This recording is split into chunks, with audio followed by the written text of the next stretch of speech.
अस्सलाम वालेकुम नाज़रीन। प्रोग्राम हेल्थ 21 के साथ मैं हूं आपका मेज़बान मुताहिर जलीस खान। नाज़रीन, हेल्थ 21 एक ऐसा प्लेटफॉर्म है जहां पर इंसानी बॉडी को क्या क्या बीमारियां लाहक हो सकती हैं या क्या उससे एहतियाती तदबीर इख्तियार की जा सकती है, इसके ऊपर हेल्थ 21 का ये प्लेटफॉर्म है जहां पर बात की जाती है। और इन तमाम चीज़ों पर बात करने के लिए हमारे साथ मौजूद होते हैं, डॉक्टर्स के पैनल मौजूद होते हैं, कंसल्टेंट के पैनल मौजूद होते हैं कि आया अगर कोई बीमारी लाहक है या उस बीमारी से बचना है तो उसके लिए क्या प्रिकॉशंस होते हैं, क्या एहतियाती तदबीर होती हैं और किसी भी बीमारी से लड़ने के लिए किस तरह से आपको सर्वाइव करना है या उस बीमारी को किस तरह से टैकल करना है, उसके लिए क्या मेडिसिन रिक्वायर्ड होती हैं या किस तरह से डॉक्टर्स के पास जाना है, कौन से डॉक्टर के पास जाना है, क्या स्पेसिफिक आपको बीमारी है। तो इन चीज़ों पे हेल्थ 21 का प्लेटफॉर्म है जहाँ पर इन तमाम बातों को डिस्कस किया जाता है और यकीनी तौर पे लोगों को रहनुमाई इससे मिलती है और आपका फीडबैक भी हमें इसी तरह से मिलता रहता है, जिसकी बुनियाद पे हम रोज़ाना का कोई ना कोई ऐसा इवेंट या कोई ना कोई ऐसा मौजू होता है जिस पर हम बात करते हैं। आज इसी तरह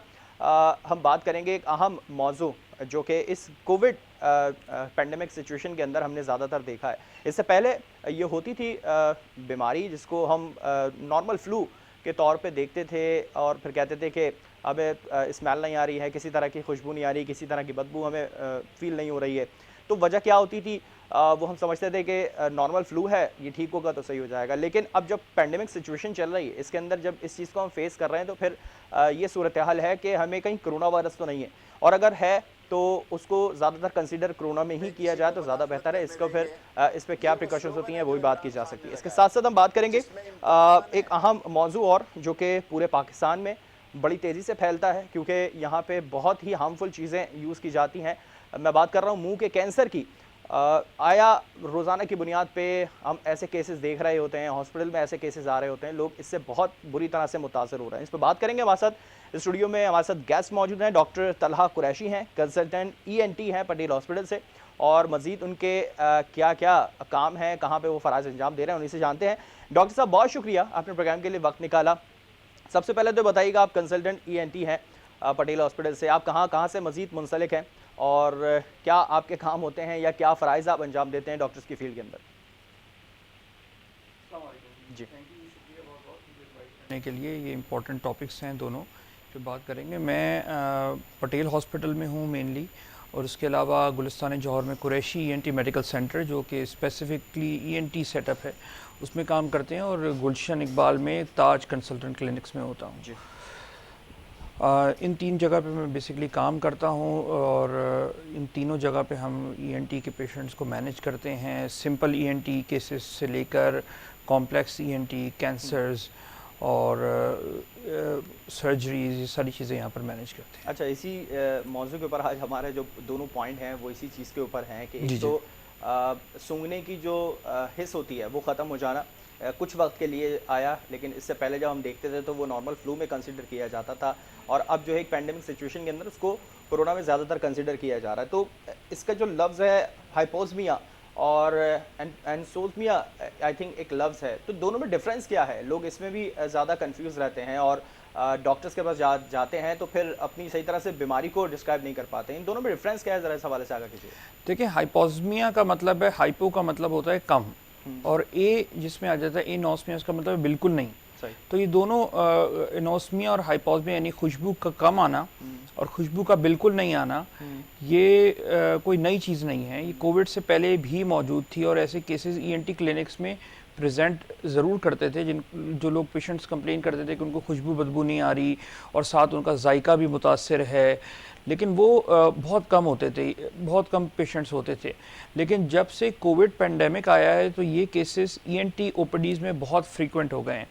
ENT क्लिनिक में ये कॉमन प्रेजेंटेशन है, सिर्फ यहाँ पर नहीं, जहाँ जहाँ पर भी ENT प्रैक्टिस हो रही है हम डिस्कशंस करते हैं, देखते हैं, तो ये it is a very common presentation in patients with Covid.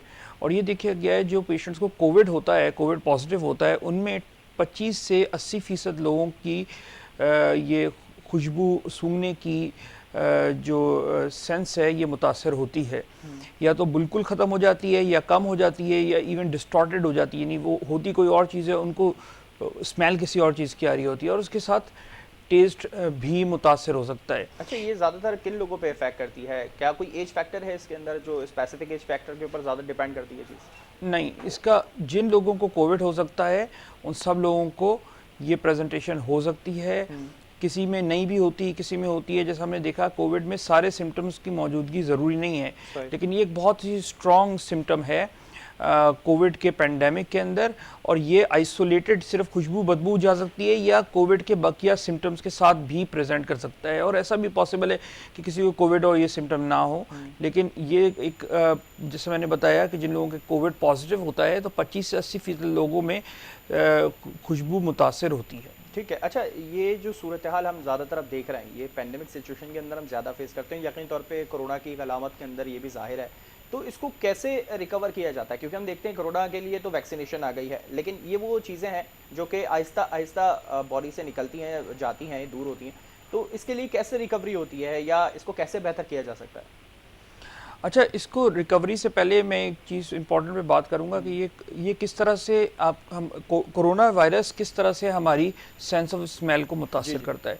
तो स्मेल बेसिकली प्रोड्यूस ऐसे होती है कि एनवायरनमेंट में जो केमिकल्स होते हैं वो हवा के साथ मिल के हमारी नाक में जाके, और वो वहाँ पर नाक के ऊपरी हिस्से पे रिसेप्टर्स होते हैं जिनको वो स्टिमुलेट करके सेंस जो है वो ब्रेन के अंदर वो एरिया को जो खुशबू सूंघता है उसको स्टिमुलेट करती है और हम सेंस को स्मेल कर सकते हैं।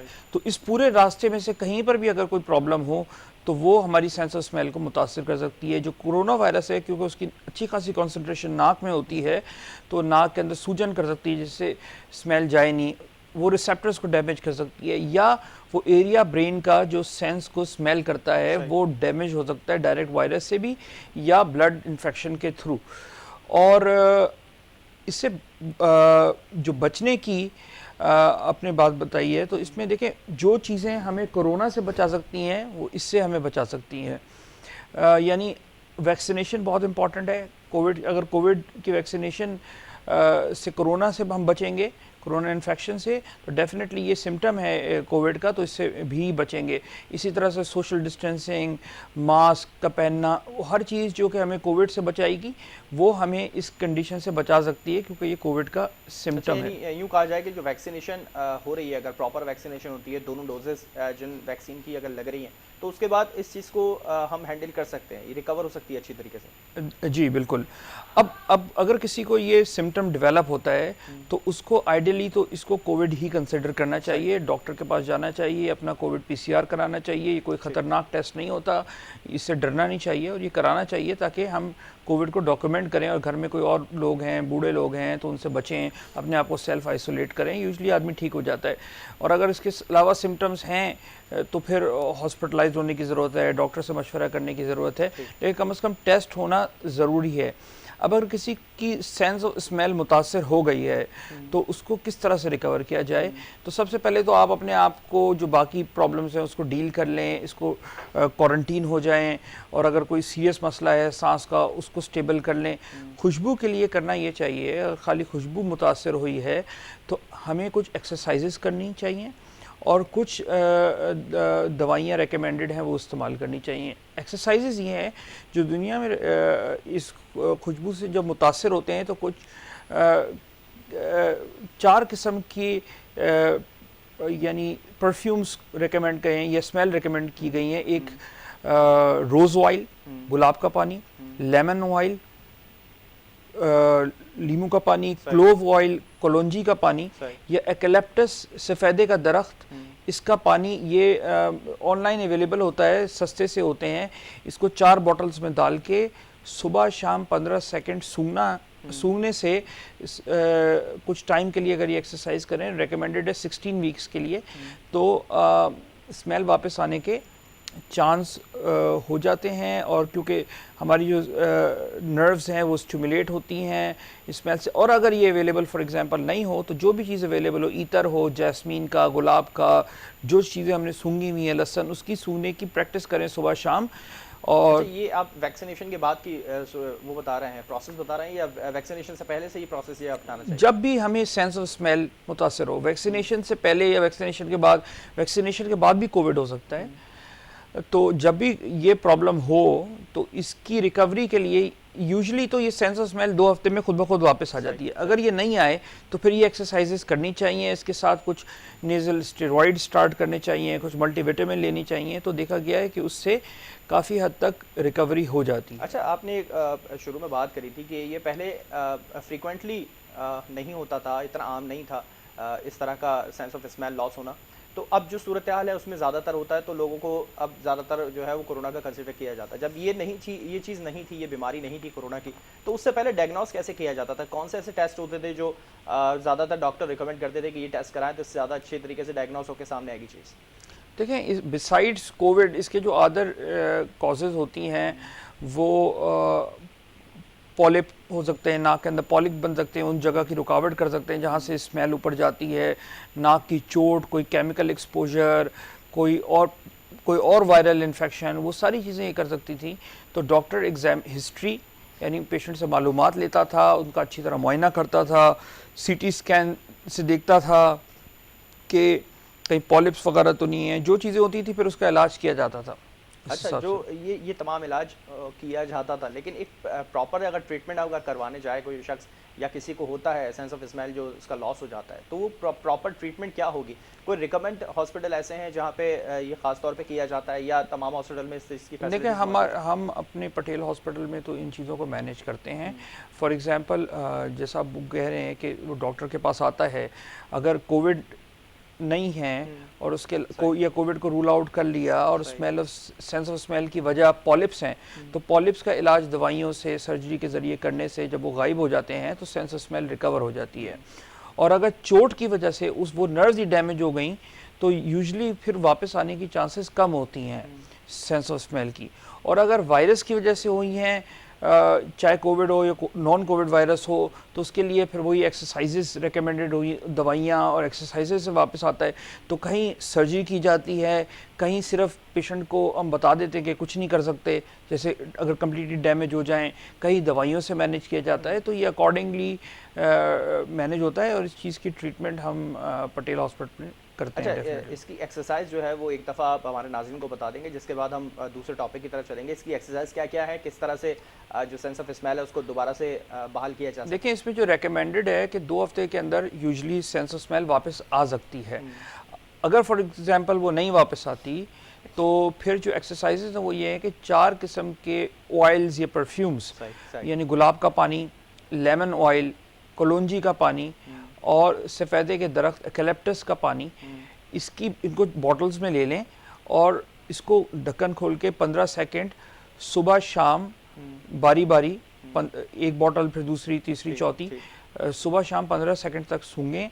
तो इससे नर्व्स स्टिमुलेट होती हैं और रीजनरेट होती हैं और आदमी की सेंस ऑफ स्मेल वापस आ सकती है। और अगर ये अवेलेबल नहीं हो तो आपको ईतर, गुलाब का ईतर, जैस्मीन का ईतर, लहसुन, या कोई भी ऐसी चीज़ जिसकी सेंस ऑफ स्मेल, जिसकी स्मेल आप पहचानते हो, उसको सूंघने की एक्सरसाइज करने से वापस आ सकती है। और उसके साथ स्टेरॉइड स्प्रे रिकमेंडेड हैं और साथ मल्टीविटामिन रिकमेंडेड हैं। लेकिन डेफिनेटली डॉक्टर इस चीज़ को रूल आउट कर लेता है कि कोई और वजह तो नहीं है। अगर पॉलिप्स हैं तो फिर उसको मैनेज करना चाहिए। चलें, अच्छा, अगर डॉक्टर्स के पास आप जा रहे हैं, वो आपको अच्छी तरीके से गाइड कर रहे हैं, तो ये भी बहुत अच्छी चीज़ है। और अपने तौर पे जो एक्सरसाइज अभी डॉक्टर साहब ने बताई, तो वो ज़्यादा अपनाएं तो उससे भी यकीनी तौर पे बहुत जल्दी आपको जो रिकवर करने हैं सेंस, वो रिकवर हो जाते हैं। दूसरी तरफ चलेंगे, एक और टॉपिक हमारा जो कि मुंह के कैंसर का है, और यकीनी तौर पे बहुत बड़ी तादाद में पाकिस्तान के अंदर इससे लोग मुतासर होते हैं, क्योंकि हम आम तौर पे देखते हैं लोग बहुत हार्मफुल चीज़ें जिसमें मावा कहलाता है, गुटखा है, पान, छालियाँ, सिगरेट, जो यकीनी तौर पे मुंह के कैंसर में बहुत बड़ी अलामत है। और ये तमाम चीज़ें ऐसी हैं जो कि कहीं ना कहीं आपको किसी भी तरह से डैमेज कर रही हैं। भले आप थोड़ा सा ही इसको इस्तेमाल कर रहे हैं, लेकिन बहुत बुरी इसके नताइज सामने आ सकते हैं। डॉक्टर साहब, मुंह का कैंसर बहुत बड़ी तादाद में हम देखते हैं पूरे पाकिस्तान में फैलता है, और इससे यकीनी तौर पर नौजवान नस्ल जो है वो बहुत बुरी तरह मुतासर हो रही है। क्या ऐसे स्पेसिफिक वो है अवामिल हैं जो सामने नज़र आते हैं कैंसर के, या किस तरह से इन लोगों को ज़्यादातर मुतासर करता है, ख़ास तौर पे जैसे हमने बात की हार्मफुल चीज़ें, और इसके साथ साथ दीगर ऐसे कौन सी चीज़ें हैं जो मुंह के कैंसर में ज़्यादा सबब बनती हैं? देखिए, पहले तो मुंह का कैंसर पाकिस्तान के अलावा दुनिया भर में देखा जाता है और तकरीबन पूरे साल के अंदर 2,75,000 केसेस सामने आते हैं, जिनमें 1,70,000 डेथ्स होती हैं एनुअली मुंह के कैंसर की वजह से। पाकिस्तान के अंदर कराची मुंह के कैंसर का गढ़ है और देखा गया है कि यहाँ पर आदमियों के अंदर जो कैंसर होते हैं उनमें सबसे कॉमन कैंसर मुंह का कैंसर है और औरतों के अंदर ब्रेस्ट कैंसर के बाद दूसरे नंबर पे मुंह का कैंसर बहुत कॉमन है। और इसकी डेफिनेटली वजह यहाँ के अंदर, यहाँ कराची के अंदर जो हैबिट्स हैं तंबाकू के इस्तेमाल की, ये इसमें सिगरेट नोशी वाला तंबाकू भी और ज़्यादातर चबाने वाला तंबाकू जैसे पान, छालियाँ, गुटखा, मेन पूरी, इस तरह की चीज़ें और के इस्तेमाल से डेफिनेटली मुंह का कैंसर होता है। ये कार्सिनोजेन्स होते हैं, इसके अंदर कैंसर कॉजिंग केमिकल्स होते हैं। ये तो मेन चीज़ है तंबाकू का इस्तेमाल। चबाने वाला, सिगरेट नोशी, छालियाँ, इसके अलावा अल्कोहल का इस्तेमाल भी कर सकता है। अगर किसी के डेंचर लगा हुआ है और वो फिट नहीं हुआ हुआ सही, तो ज़ख़म कर रहा है मुंह के अंदर किसी हिस्से में, तो हो सकता है। दांत का शार्प एज अगर गाल के किसी हिस्से में इरिटेट करे जा रहा है तो किसी टाइम पे वो कैंसर डेवलप कर सकता है। जेनेटिक हो सकता है, कुछ वायरसेस की वजह से हो सकता है, मिनरल्स की कमी से बताया गया है, लेकिन ये जो बाकी कॉजेज़ हैं बहुत कम है। मेन कॉज इसकी जो है वो तंबाकू का इस्तेमाल है। अच्छा, तंबाकू का इस्तेमाल जो हम देखते हैं यकीनी तौर पे हमारी नौजवान नस्ल इसका ज़्यादा इस्तेमाल करती है और एक तरफ जो वो स्मोकिंग कर रहे हैं उसके पैकेट तक पे लिखा होता है कि ये जानलेवा साबित हो सकता है, मगर उसके बावजूद भी हम बाज नहीं आते। अच्छा, इसके अंदर एज फैक्टर जो है वो हम ज़्यादातर देखते हैं नौजवान नस्ल, क्योंकि ज़्यादातर नौजवान नस्ल ही से मुतासर होते हैं, या नौजवान जो बच्चे हैं, बच्चियां हैं, वो सब इससे मुतासर होते हैं, या कोई एज फैक्टर है स्पेसिफिक ऐसा? नहीं, इसमें एज फैक्टर नहीं है। हमने छोटे से छोटा बच्चा यानी तकरीबन 14 साल से लेकर 80 साल तक के बुज़ुर्ग लोगों में कैंसर देखे हैं, मुंह के कैंसर, और ये मुंह के किसी हिस्से में भी हो सकते हैं, ज़बान, गाल, मुंह का ऊपरी हिस्सा, ज़बान का निचली हिस्सा, तालू, ये कहीं पर भी पाए जा सकते हैं और ये किसी भी एज में हो सकते हैं, क्योंकि ये जो हैबिट्स हैं ये तो हर एज ग्रुप में आजकल देखी जा रही हैं। सही। तो लेकिन देखा ये गया है कि जो यंग लोगों में कैंसर होता है वो बहुत एग्रेसिव होता है और जो बूढ़े लोगों में होता है वो कंपैरेटिवली कम एग्रेसिव होता है, लेकिन ये कोई हार्ड एंड फास्ट रूल नहीं है। अच्छा, ज़्यादातर कौन सी एज में बड़ी तेज़ी से फैलता है कैंसर? देखें, कैंसर ये बड़ा इसकी जो किस तरह से ये बिहेव करता है बहुत डिफरेंट होता है। एक तो किसी एज में हो सकता है, अब हर बंदा एक दूसरे से मुख्तलिफ होता है। किसी में ये डिजीज़ जो है तेज़ी से फैल सकती है, किसी में थोड़ी स्लो फैल सकती है, ये लेकिन इतनी स्लो नहीं है कि वो कई साल आदमी को दे दे।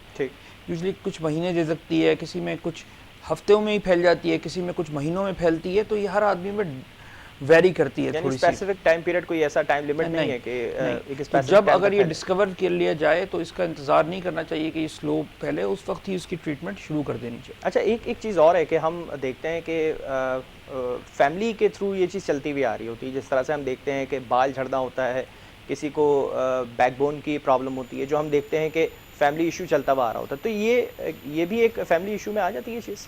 नहीं, फैमिली इशू में ये कॉमनली जेनेटिक एलिमेंट इसके अंदर होता ज़रूर है, लेकिन बहुत स्ट्रॉन्ग फैमिलियल डिजीज़ नहीं है ये।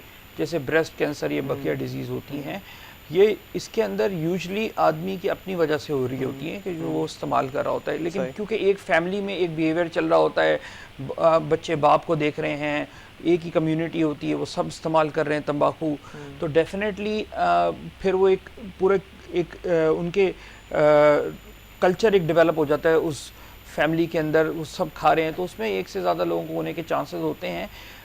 जेनेटिक एलिमेंट ज़रूर होता है, लेकिन ये नहीं है कि सिर्फ जेनेटिक की वजह से हो। अच्छा, इसके मैं आखिर में जाना चाहूँगा, बैंडेप की तरफ जा रहे हैं, मज़ीद आखिर में क्या ट्रीटमेंट ऐसा हो सकता है कि हम जैसे वक्त से पहले ही इसको रिकवर कर सकें, या डायग्नोस अगर हो जाए तो फौरी तौर पे क्या इसके ट्रीटमेंट हो सकते हैं? देखें, ये किस तरह से प्रेजेंट करता है ये बहुत इंपॉर्टेंट है। यूजली ये एक छाले के तौर पे आ सकता है, ग्रोथ की तौर पे आ सकता है मुंह के अंदर, और यूजली ये ग्रोथ पेनलेस होती है, इसमें सही। दर्द नहीं होता। सही। इसके अलावा दांत का हिलना, मुंह से खून आना, जबान का फिक्स हो जाना, स्पीच का चेंज हो जाना, चेहरे पे सूजन हो जाना, गले पे गुदगुदी, इस तरह से अगर पेशेंट को कोई प्रेजेंटेशन होती है तो उसको चाहिए कि वो अपने ईएनटी डॉक्टर, खासतौर पे वो ईएनटी जो कि हेड एंड नेक को डील करता है, उससे रब्ता करे, या ईएनटी डॉक्टर से या डेंटिस्ट से रब्ता करे, उनको ये मुआयना करवाए, ना कि इसको नज़रअंदाज करे कि दर्द नहीं हो रहा, कुछ नहीं हो रहा।